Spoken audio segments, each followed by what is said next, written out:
The Empty House by Algernon Blackwood. Certain houses, like certain persons, manage somehow to proclaim at once their character for evil. In the case of the latter, no particular feature need betray them. They may boast an open countenance and an ingenuous smile, and yet a little of their company leaves the unalterable conviction that there is something radically amiss with their being, that they are evil. Willy-nilly they seem to communicate an atmosphere of secret and wicked thoughts, which makes those in their immediate neighborhood shrink from them as from a thing diseased. And perhaps with houses the same principle is operative, and it is the aroma of evil deeds committed under a particular roof, long after the actual doers have passed away, that makes the goose-flesh come and the hair rise. Something of the original passion of the evildoer, and of the horror felt by his victim, enters the heart of the innocent watcher, and he becomes suddenly conscious of tingling nerves, creeping skin, and a chilling of the blood. He is terror-stricken without apparent cause. There was manifestly nothing in the external appearance of this particular house to bear out the tales of the horror that was said to reign within. It was neither lonely nor unkempt. It stood crowded into a corner of the square, and looked exactly like the other houses on either side of it. It had the same number of windows as its neighbors, the same balcony overlooking the gardens, the same white steps leading up to the heavy black front door, and in the rear there was the same narrow strip of green, with neat box borders running up to the wall that divided it from the backs of the adjoining houses. Apparently, too, the number of chimney pots on the roof was the same, the breadth and angle of the eaves, and even the height of the dirty area railings.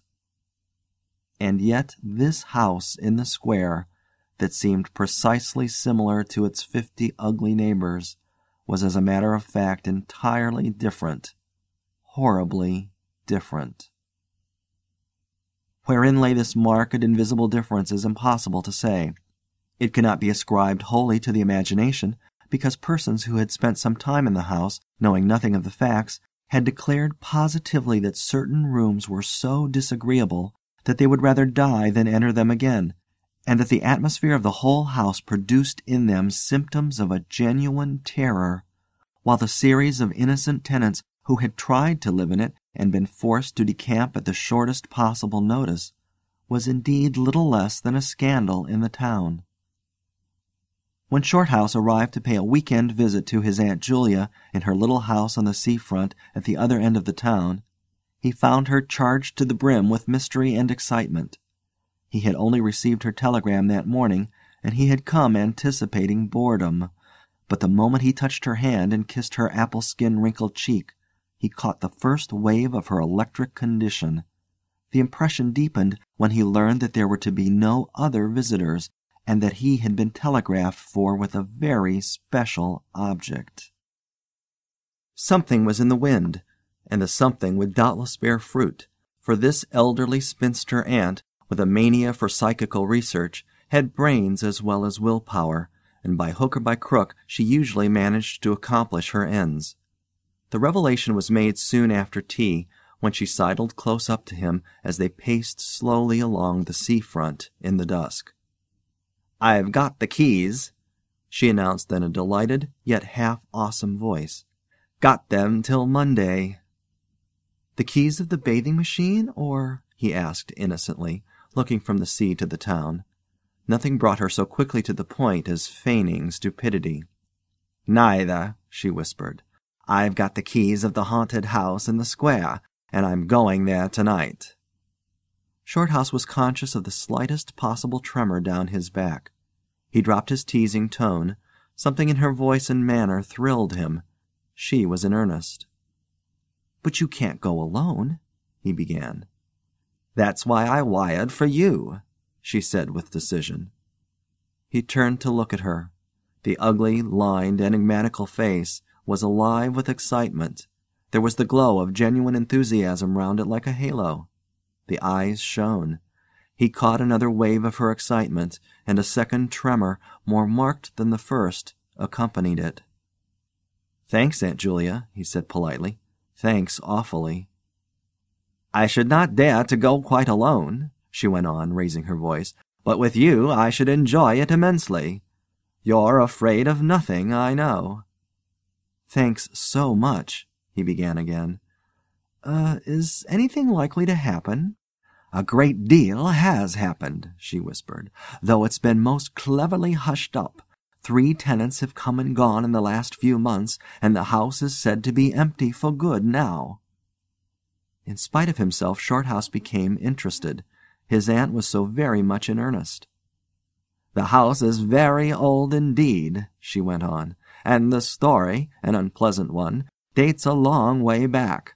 It has to do with a murder committed by a jealous stableman who had some affair with a servant in the house. One night he managed to secrete himself in the cellar, and when everyone was asleep, he crept upstairs to the servants' quarters, chased the girl down to the next landing, and before anyone could come to the rescue, threw her bodily over the banisters into the hall below." "And the stableman?" "Was caught, I believe, and hanged for murder. But it all happened a century ago, and I've not been able to get more details of the story." Shorthouse now felt his interest thoroughly aroused, but though he was not particularly nervous for himself, he hesitated a little on his aunt's account. "On one condition," he said at length. "Nothing will prevent my going," she said firmly, "but I may as well hear your condition." "That you guarantee your power of self-control if anything really horrible happens. I mean, that you are sure you won't get too frightened." "Jim," she said scornfully, "I'm not young, I know, nor are my nerves, but with you I should be afraid of nothing in the world." This, of course, settled it, for Shorthouse had no pretensions to being other than a very ordinary young man, and an appeal to his vanity was irresistible. He agreed to go. Instinctively, by a sort of subconscious preparation, he kept himself and his forces well in hand the whole evening, compelling an accumulative reserve of control by that nameless inward process of gradually putting all the emotions away and turning the key upon them, a process difficult to describe, but wonderfully effective, as all men who have lived through severe trials of the inner man well understand. Later it stood him in good stead. But it was not until 10:30, when they stood in the hall, well in the glare of friendly lamps, and still surrounded by comforting human influences, that he had to make the first call upon this store of collected strength. For, once the door was closed, and he saw the deserted silent street stretching away white in the moonlight before them, it came to him clearly that the real test that night would be in dealing with 2 fears instead of 1. He would have to carry his aunt's fear as well as his own, and as he glanced down at her sphinx-like countenance, and realized that it might assume no pleasant aspect in a rush of real terror, he felt satisfied with only one thing in the whole adventure, that he had confidence in his own will and power to stand against any shock that might come. Slowly they walked along the empty streets of the town. A bright autumn moon silvered the roofs, casting deep shadows. There was no breath of wind, and the trees in the formal gardens by the seafront watched them silently as they passed along.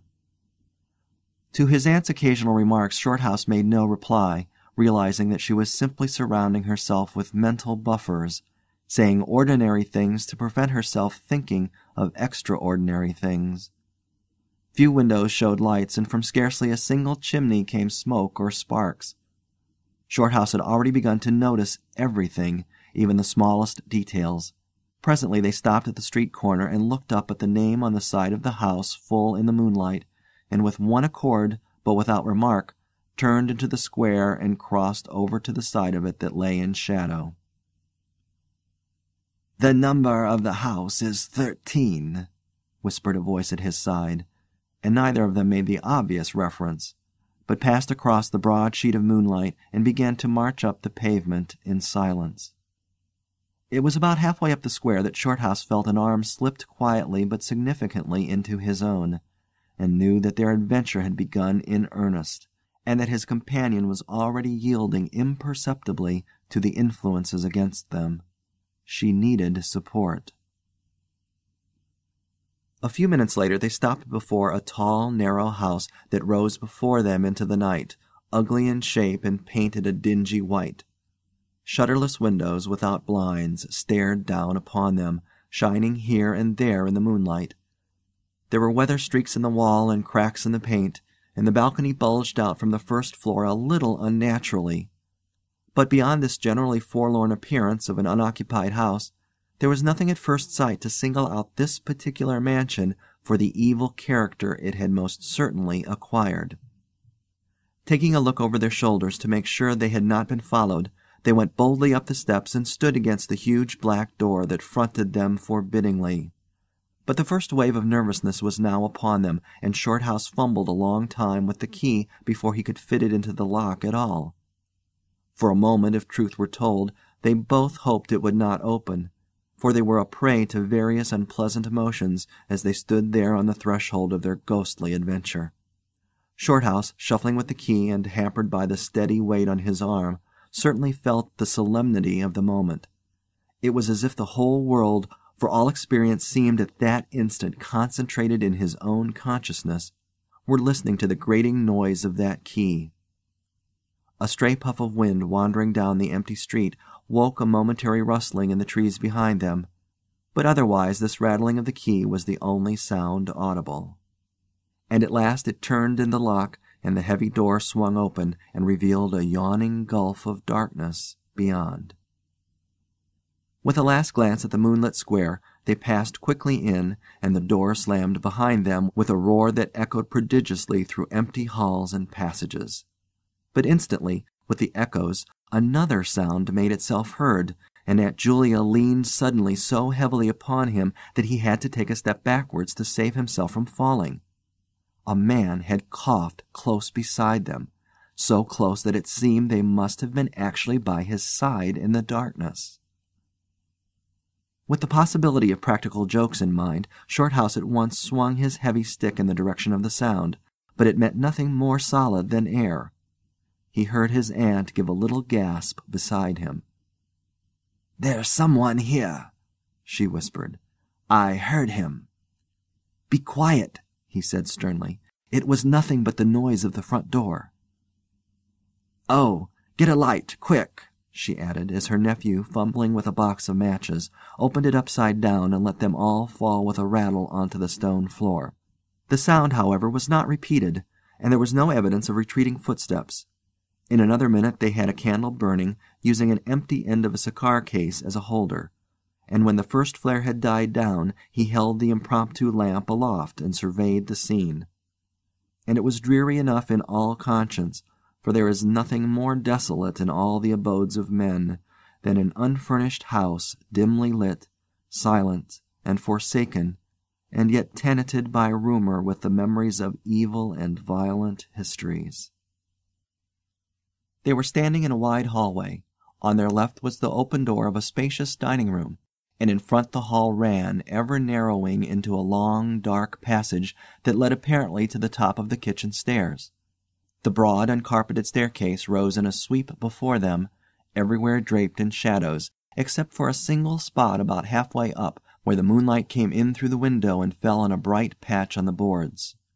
This shaft of light shed a faint radiance above and below it, lending to the objects within its reach a misty outline that was infinitely more suggestive and ghostly than complete darkness.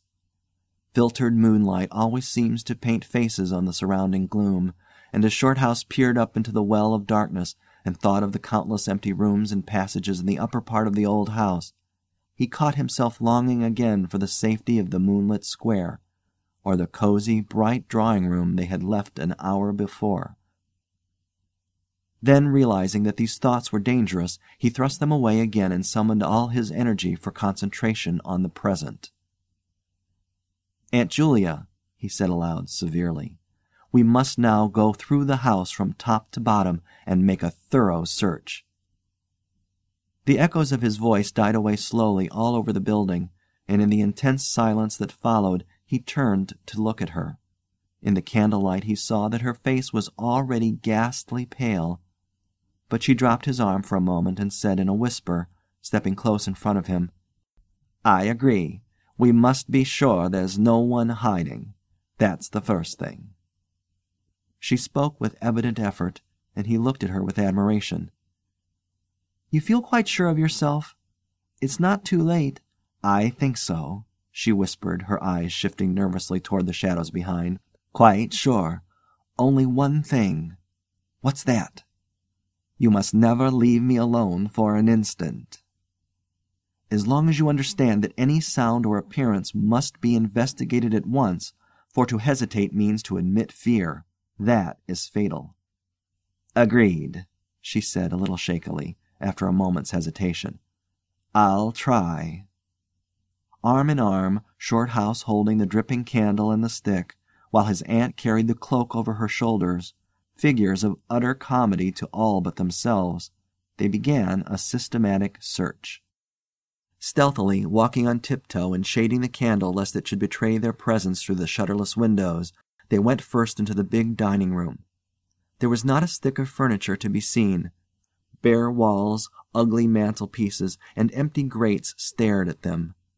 Everything, they felt, resented their intrusion, watching them, as it were, with veiled eyes. Whispers followed them. Shadows flitted noiselessly to right and left. Something seemed ever at their back, watching, waiting an opportunity to do them injury.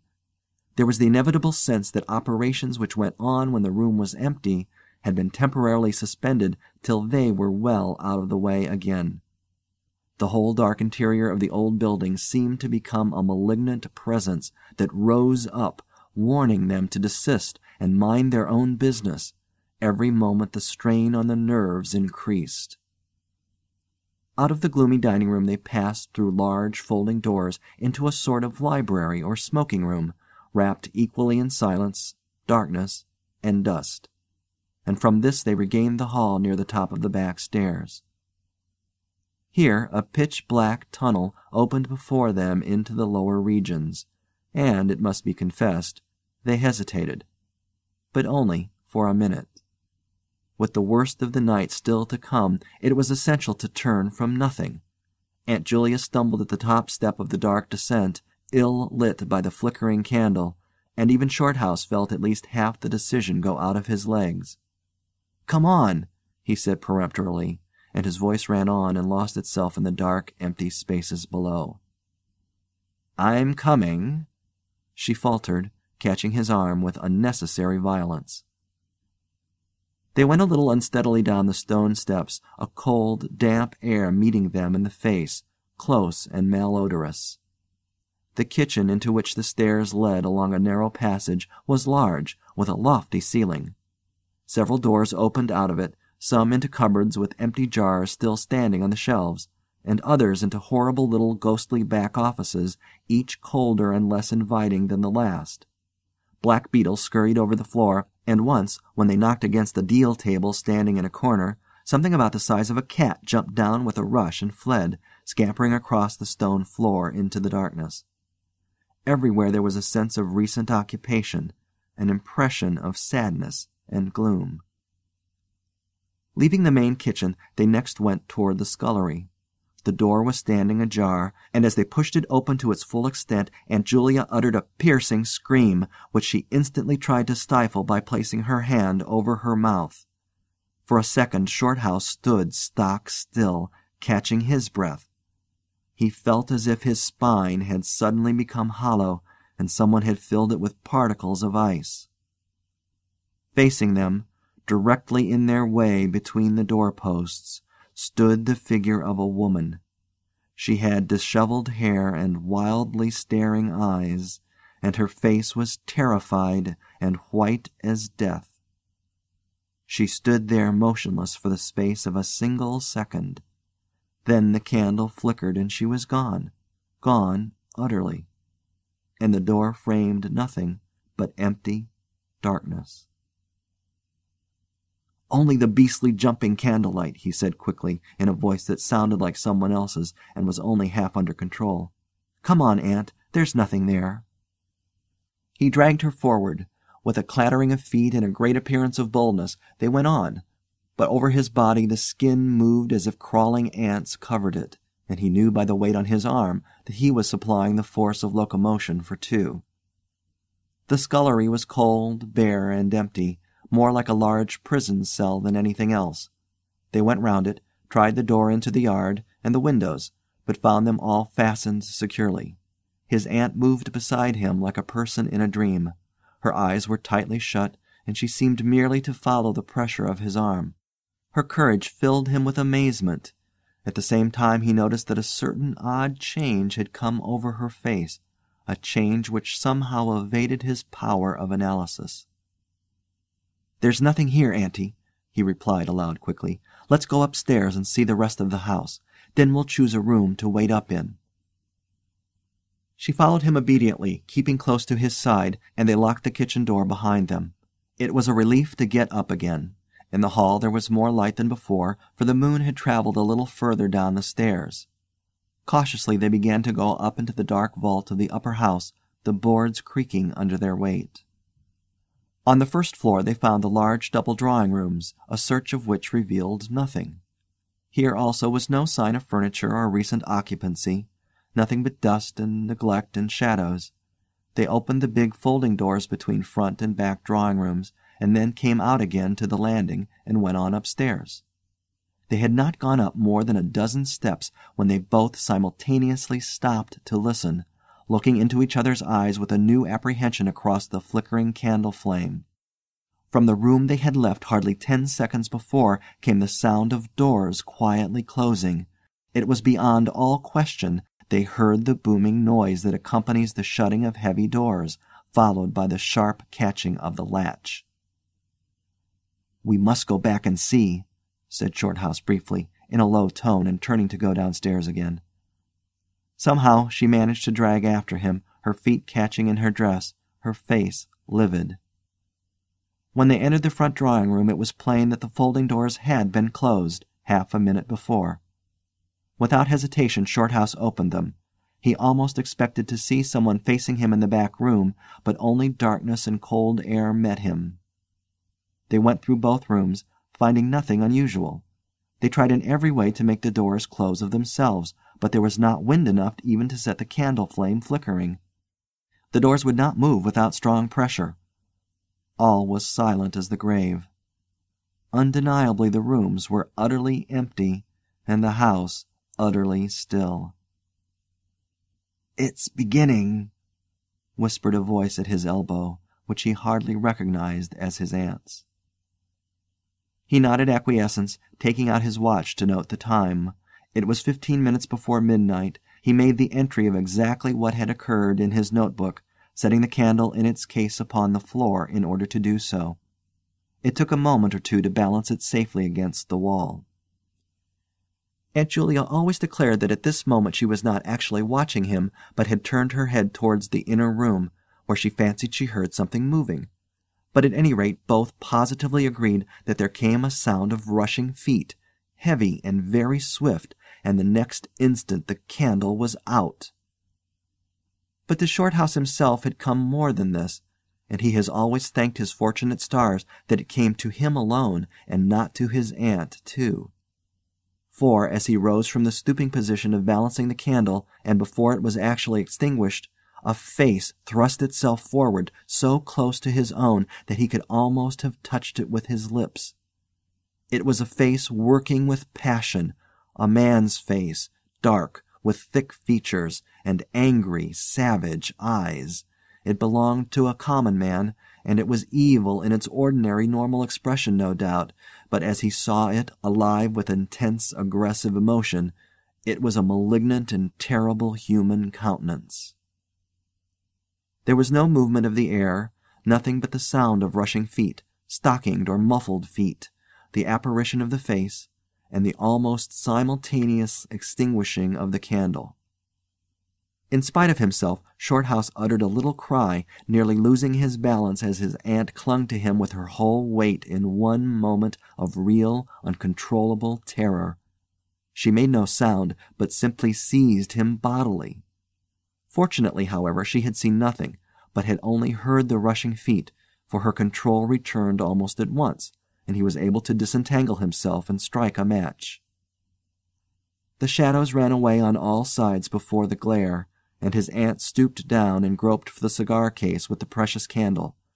Then they discovered that the candle had not been blown out at all. It had been crushed out. The wick was pressed down into the wax, which was flattened as if by some smooth, heavy instrument. How his companion so quickly overcame her terror Shorthouse never properly understood.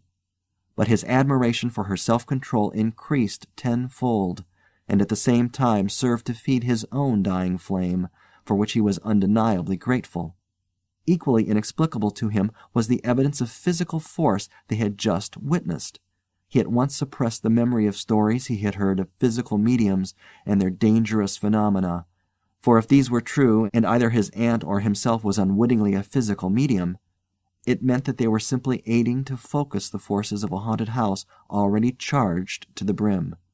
It was like walking with unprotected lamps among uncovered stores of gunpowder.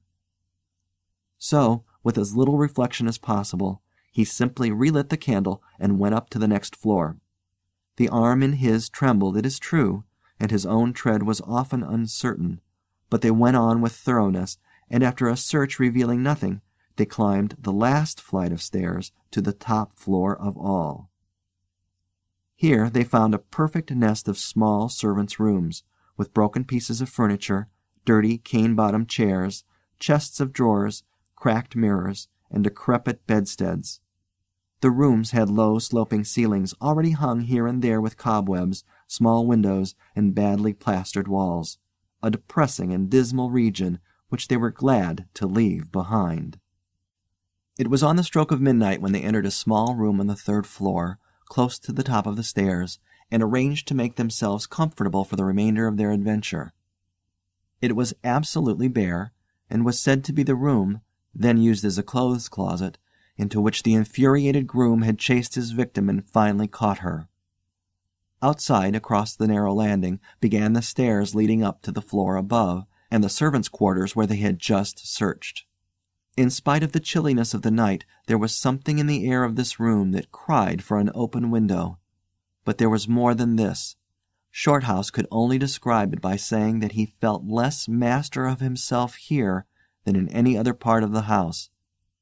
There was something that acted directly on the nerves, tiring the resolution, and feebling the will. He was conscious of this result before he had been in the room 5 minutes, and it was in the short time they stayed there that he suffered the wholesale depletion of his vital forces, which was for himself the chief horror of the whole experience. They put the candle on the floor of the cupboard, leaving the door a few inches ajar, so that there was no glare to confuse the eyes, and no shadow to shift about on walls and ceiling.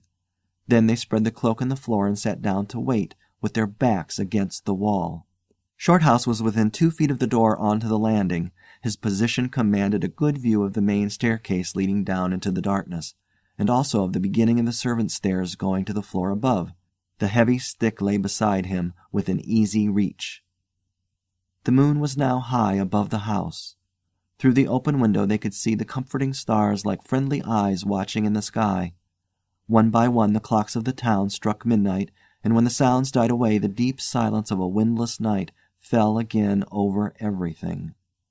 Only the boom of the sea, far away and lugubrious, filled the air with hollow murmurs. Inside the house the silence became awful. Awful, he thought, because any minute now it might be broken by sounds portending terror. The strain of waiting told more and more severely on the nerves. They talked in whispers when they talked at all, for their voices aloud sounded queer and unnatural. A chilliness, not altogether due to the night air, invaded the room and made them cold. The influences against them, whatever these might be, were slowly robbing them of self-confidence and the power of decisive action. Their forces were on the wane, and the possibility of real fear took on a new and terrible meaning. He began to tremble for the elderly woman by his side, whose pluck could hardly save her beyond a certain extent. He heard the blood singing in his veins. It sometimes seemed so loud that he fancied it prevented his hearing properly certain other sounds that were beginning very faintly to make themselves audible in the depths of the house. Every time he fastened his attention on these sounds, they instantly ceased. They certainly came no nearer, yet he could not rid himself of the idea that movement was going on somewhere in the lower regions of the house. The drawing-room floor, where the doors had been so strangely closed, seemed too near. The sounds were further off than that. He thought of the great kitchen, with the scurrying black beetles, and of the dismal little scullery, but somehow or other they did not seem to come from there either. Surely they were not outside the house. Then suddenly the truth flashed into his mind, and for the space of a minute he felt as if his blood had stopped flowing and turned to ice. The sounds were not downstairs at all. They were upstairs. Upstairs somewhere among those horrid, gloomy little servants' rooms, with their bits of broken furniture, low ceilings, and cramped windows, upstairs where the victim had first been disturbed and stalked to her death. And the moment he discovered where the sounds were, he began to hear them more clearly. It was the sound of feet moving stealthily along the passage overhead, in and out among the rooms, and past the furniture. He turned quickly to steal a glance at the motionless figure seated beside him, to note whether she had shared his discovery. The faint candlelight coming through the crack in the cupboard door threw her strongly marked face into vivid relief against the white of the wall. But it was something else that made him catch his breath and stare again. An extraordinary something had come into her face and seemed to spread over her features like a mask. It smoothed out the deep lines and drew the skin everywhere a little tighter, so that the wrinkles disappeared. It brought into the face, with the sole exception of the old eyes, an appearance of youth and almost of childhood. He stared in speechless amazement that was dangerously near to horror. It was his aunt's face indeed, but it was her face of 40 years ago, the vacant, innocent face of a girl. He had heard stories of that strange effect of terror which could wipe a human countenance clean of other emotions, obliterating all previous expressions. But he had never realized that it could be literally true, or could mean anything so simply horrible as what he now saw. For the dreadful signature of overmastering fear was written plainly in that utter vacancy of the girlish face behind him. And when, feeling his intense gaze, she turned to look at him, he instinctively closed his eyes tightly to shut out the sight. Yet when he turned a minute later, his feelings well in hand, he saw to his intense relief another expression. His aunt was smiling, and though the face was deathly white, the awful veil had lifted and the normal look was returning. "Anything wrong?" was all he could think of to say at the moment, and the answer was eloquent, coming from such a woman. "I felt cold, and a little frightened," she whispered. He offered to close the window, but she seized hold of him and begged him not to leave her side, even for an instant. "It's upstairs, I know," she whispered with an odd half-laugh, "but I can't possibly go up." But Shorthouse thought otherwise, knowing that in action lay their best hope of self-control. He took the brandy flask and poured out a glass of neat spirit, stiff enough to help anybody over anything. She swallowed it with a little shiver. His only idea now was to get out of the house before her collapse became inevitable, but this could not safely be done by turning tail and running from the enemy. Inaction was no longer possible. Every minute he was growing less master of himself, and desperate aggressive measures were imperative without further delay. Moreover, the action must be taken towards the enemy, not away from it. The climax, if necessary and unavoidable, would have to be faced boldly. He could do it now, but in 10 minutes he might not have the force left to act for himself, much less for both. Upstairs the sounds were meanwhile becoming louder and closer, accompanied by occasional creaking of the boards. Someone was moving stealthily about, stumbling now and then awkwardly against the furniture. Waiting a few moments to allow the tremendous dose of spirits to produce its effect, and knowing this would last but a short time under the circumstances, Shorthouse then quietly got on his feet, saying in a determined voice, "Now, Aunt Julia, we'll go upstairs and find out what all this noise is about. You must come too. It's what we agreed." He picked up his stick and went to the cupboard for the candle. A limp form rose shakily beside him, breathing hard, and he heard a voice say very faintly something about being ready to come. The woman's courage amazed him. It was so much greater than his own, and as they advanced, holding aloft the dripping candle, some subtle force exhaled from this trembling, white-faced old woman at his side that was the true source of his inspiration. It held something really great that shamed him and gave him the support without which he would have proved far less equal to the occasion. They crossed the dark landing, avoiding with their eyes the deep black space over the banisters. Then they began to mount the narrow staircase to meet the sounds which minute by minute grew louder and nearer. About halfway up the stairs Aunt Julia stumbled, and Shorthouse turned to catch her by the arm, and just at that moment there came a terrific crash in the servants' corridor overhead. It was immediately followed by a shrill, agonized scream that was a cry of terror and a cry for help melted into one. Before they could move aside or go down a single step, someone came rushing along the passage overhead, blundering horribly, racing madly, at full speed, 3 steps at a time, down the very staircase where they stood. The steps were light and uncertain, but close behind them sounded the heavier tread of another person, and the staircase seemed to shake. Shorthouse and his companion had just time to flatten themselves against the wall when the jumble of flying steps was upon them, and 2 persons, with the slightest possible interval between them, dashed past at full speed. It was a perfect whirlwind of sound breaking in upon the midnight silence of the empty building. The 2 runners, pursuer and pursued, had passed clean through them where they stood, and already with a thud of the boards below had received first one, then the other. Yet they had seen absolutely nothing, not a hand or arm or face, or even a shred of flying clothing. There came a second's pause. Then the first one, the lighter of the 2, obviously the pursued one, ran with uncertain footsteps into the little room which Shorthouse and his aunt had just left. The heavier one followed. There was a sound of scuffling, gasping, and smothered screaming, and then out onto the landing came the step of a single person treading weightily. A dead silence followed for the space of half a minute, and then was heard a rushing sound through the air. It was followed by a dull, crashing thud in the depths of the house below, on the stone floor of the hall. Utter silence reigned after. Nothing moved. The flame of the candle was steady. It had been steady the whole time, and the air had been undisturbed by any movement whatsoever. Palsied with terror, Aunt Julia, without waiting for her companion, began fumbling her way downstairs.